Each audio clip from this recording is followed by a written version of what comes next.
পাবনা জেলার সাথিয়ায় সুজল নামক এক ভ্যান চালককে ভাড়ার কথা বলে মোবাইল ফোনে ডেকে নিয়ে হত্যা করে ভ্যান ছিনতাই করে নিয়ে যায় দুর্বৃত্তরা। ঘটনাটি ঘটেছে উপজেলার মাধবপুর সাথিয়া আঞ্চলিক মহাসড়কের স্বরূপ নামক স্থানের পাশে পুকুর থেকে উদ্ধার করা হয়েছে তার লাশ উদ্ধার করে স্থানীয় থানা পুলিশ। নিহত সুজল উপজেলার খায়েরবাড়িয়া গ্রামের ইসাহাক আলী প্রামাণিকের ছেলে। পাবনা থেকে বাদল হোসেনের রিপোর্ট।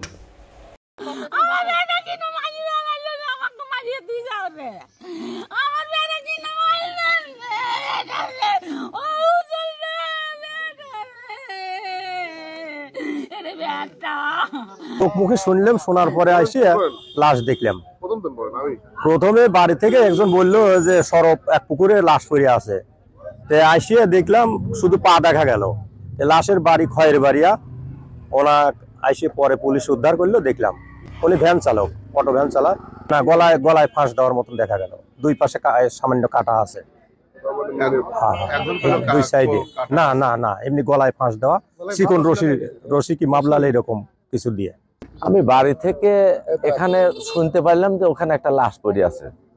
তো এখানে আসলাম, আসার পর দেখি কস্তুরীর ভিতর মাথাটা পড়ে আছে, কিন্তু চেনা যাচ্ছে না, কেউ বলতেও পারতেছে না।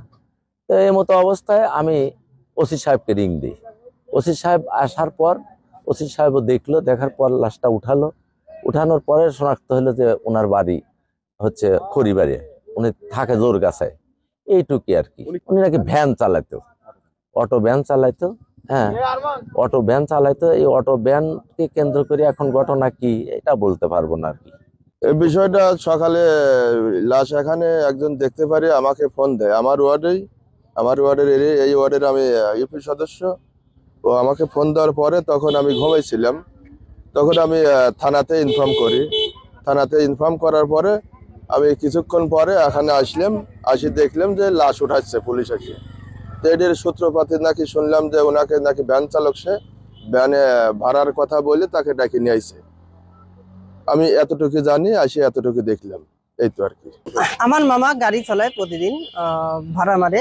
এখন শুনলাম যে রাত 10টার দিক তাকে ফোন দেওয়া হয়েছে, এবং ফোন দেওয়ার পরে সে বের হওয়ার পরে যখন রাত 10টার দিক ফোন দিয়ে যখন ভাড়া মারছে, তখন সারা রাতের খবর নাই। এখন সকালে উঠে দেখে যে সে এইখানে মৃত অবস্থায় আছে, সরব একটা ইসের কাছে। এখন আমার মনে হচ্ছে কি ওনাকে ফোন দিয়ে নেওয়া হয়েছে, অবশ্যই ষড়যন্ত্র করে নেওয়া হয়েছে, এবং এই গাড়িটা নেওয়ার জন্য বা পরিকল্পিতভাবে তাকে হত্যা করা হয়েছে।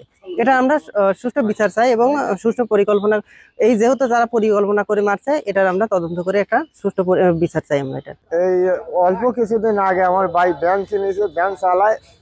এখন হঠাৎ করে রাতে বাইক হয়ে লইছে, হয়ে তারপরে ফোন গেছে যে এটা খেয়ে যাওয়া লাগবে। এই কয়েক ডাহি নিয়ে আসে, আমার ভাই ভ্যানও হাইজাক করে নিয়ে গেছে, মোবাইল আসিল কাছে, এইটাও নিয়ে গেছে। সরব লাইনের বাতরে আমরা ত্রিপুর লাইন থেকে সংবাদ পেয়ে ঘটনাস্থলে চলে আসার পরে লাশটা আমরা উদ্ধার করি।